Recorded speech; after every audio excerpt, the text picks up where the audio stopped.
Fim da escala 6x1. Com a redução de jornada semanal de trabalho de 44 para 40 horas, elevaria o custo médio do trabalho com carteira assinada em 7,84%. Esse dado faz parte do estudo divulgado nesta terça-feira pelo Instituto de Pesquisa Econômica Aplicada, o IPEA.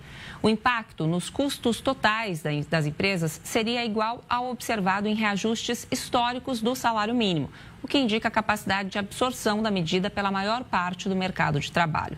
Considerando setores como indústria e comércio, que concentram mais de 3 milhões de trabalhadores, o impacto seria inferior a 1% do custo operacional.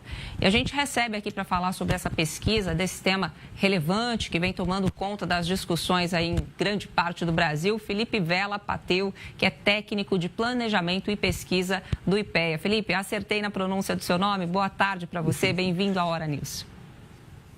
Boa tarde, Sônia. É um prazer estar aqui falando com vocês. E a pronúncia tá perfeita, tá ótima. É um sobrenome diferente mesmo. Tá certo. Muito obrigada, Felipe, por topar explicar para a gente mais detalhes dessa pesquisa. E eu gostaria de começar pela metodologia, né? Como que o IPEA conseguiu chegar nesse número de 7,84% no custo médio do trabalho com a redução da jornada? Certinho. A gente partiu de uma metodologia que, na verdade, é muito simples. A gente entendeu que a redução da jornada com a manutenção do salário, ela implica num aumento do custo da hora de trabalho. Para a empresa vai estar pagando o mesmo salário e vai estar... Para os trabalhadores que tinham antigamente jornadas superiores a 40 horas, por exemplo, no caso de redução para 40 horas, as empresas vão estar pagando o mesmo valor por menos horas, então elas vão estar pagando proporcionalmente mais pela hora trabalhada.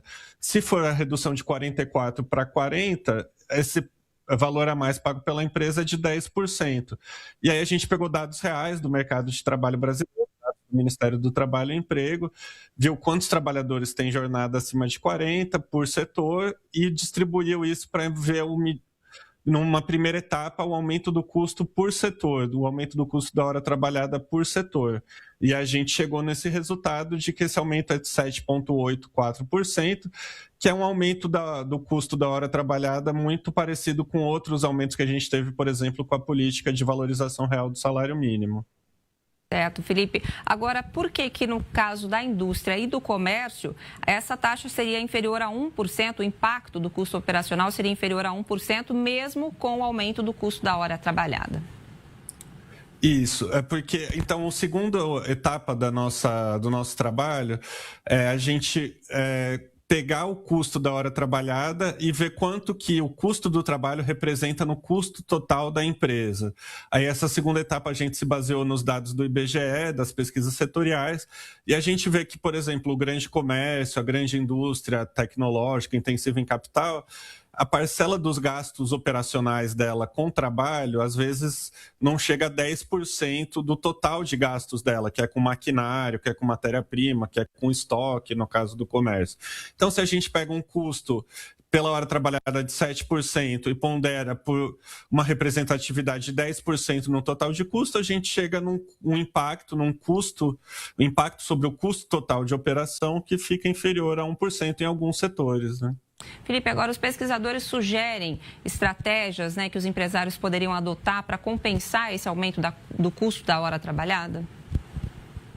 Então, a gente entende que vai depender, a estratégia empresarial vai depender de cada realidade, né? Um empresário, por exemplo, ele pode chamar trabalhadores em meio período para poder continuar mantendo o seu horário de funcionamento ou continuar mantendo o tamanho da sua produção que tinha antes da alteração, né?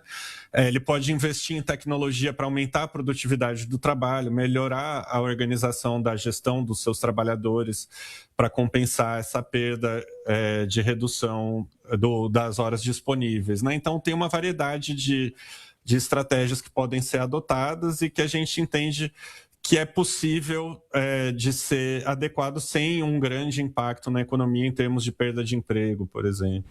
É nesse ponto que eu ia chegar, Felipe. Por que o estudo afirma, né, que o aumento do custo do trabalho não implica necessariamente na redução da produção ou no aumento do desemprego, como você acabou de dizer?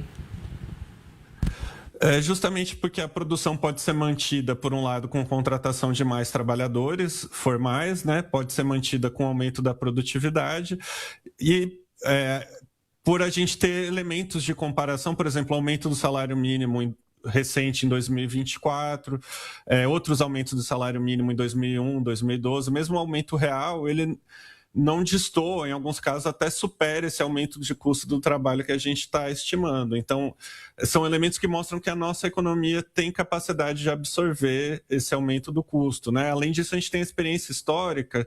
Em 88, com a Constituição, reduziu-se a jornada máxima de 48 para 44 horas semanais.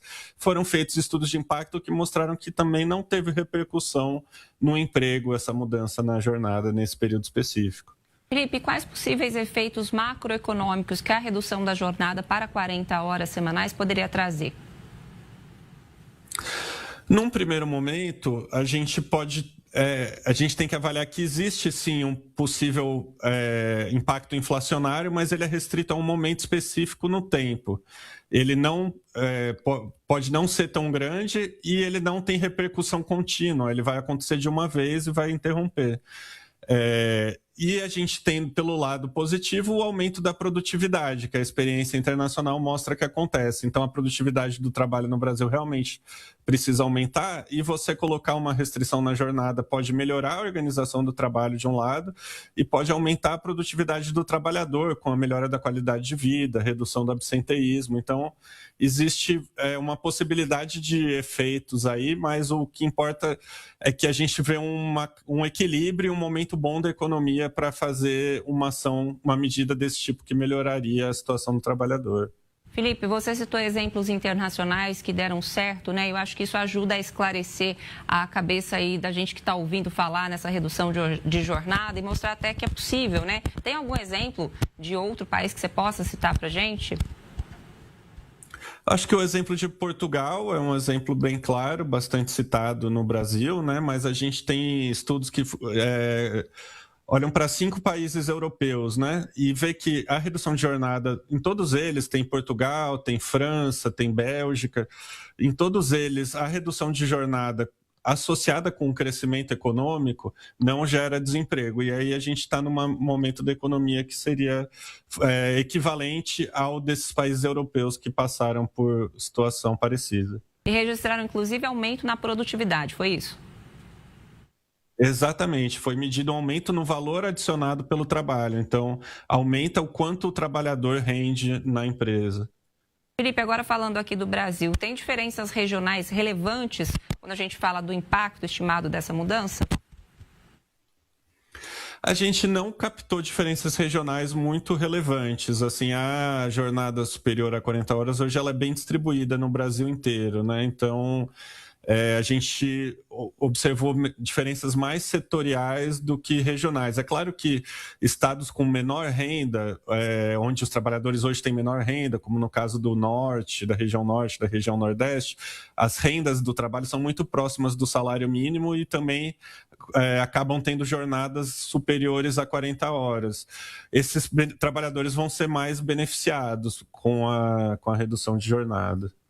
E quais setores seriam mais impactados? Você falou que não avaliou a diferença regional, mas sim setorial, né? Sim, a gente vê que setores muito intensivos em mão de obra, né, como, por exemplo, serviços de limpeza, serviços de vigilância, onde grande parte da atividade da empresa é a contratação dos seus trabalhadores, né?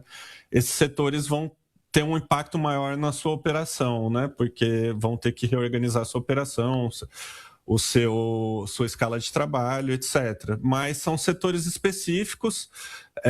Acho que tem uma dimensão também do tamanho da empresa. Quanto menor a empresa, mais difícil de readequar a sua força de trabalho, né? Então, a gente está propondo esse diagnóstico para que seja possível pensar em políticas de transição considerando a realidade dos diferentes setores e empresas brasileiras.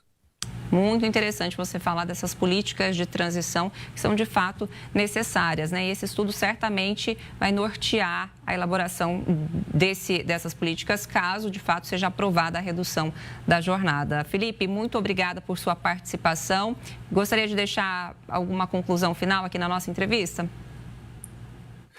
Eu que agradeço pela oportunidade de conversar com vocês e com os espectadores. Eu deixo de conclusão final essa mensagem de possibilidade de redução de jornada, de que a gente tem dados para que isso possa ser estudado com calma, sem alarmismo e para que a gente possa melhorar a qualidade de vida do trabalhador brasileiro. Legal. Interessante ressaltar, inclusive, que o estudo aponta estratégias que podem ser adotadas pelas empresas, então vale a pena olhar com cuidado para isso, né, Felipe? Muito obrigada. Obrigado. Boa tarde. Boa tarde.